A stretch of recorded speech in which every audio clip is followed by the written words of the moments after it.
وما نستهل به حفلنا الكريم بتلاوة عاطرة من آية الذكر الحكيم يتلوها على مسامعنا الطالب شمشير عالم، فليتفضل مشكورا. السلام عليكم ورحمة الله وبركاته. أعوذ بالله من الشيطان الرجيم.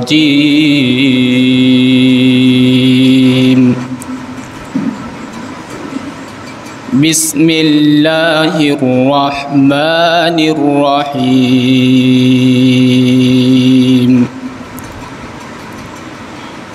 يا أيها الذين آمنوا اتقوا الله وكونوا مع الصادقين.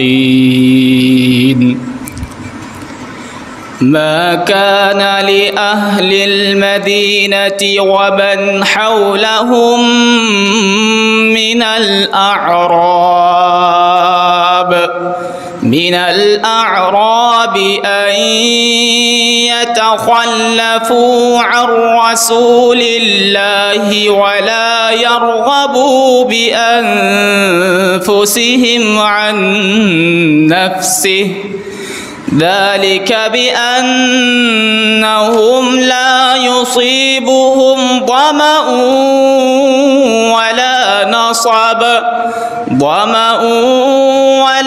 نصب ولا مخمصة في سبيل الله ولا يطؤون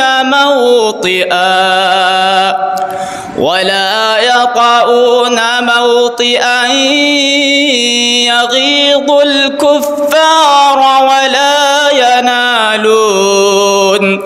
ولا ينالون من عدو نيلا إلا كتب لهم به عمل صالح، إن الله لا يضيع أجر المحسنين.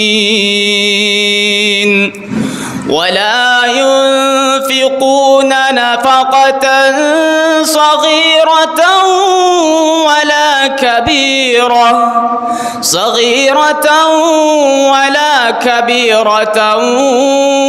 ولا يقطعون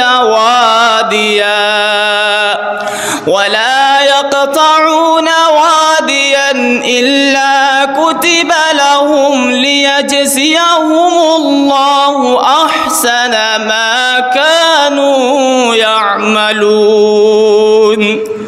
وما كان المؤمنون لينفروا كافة،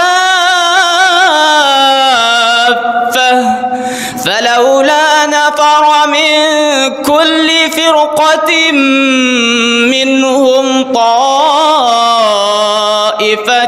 ليتفقهوا في الدين ولينذروا قومهم إذا رجعوا إليهم لعلهم يحذرون.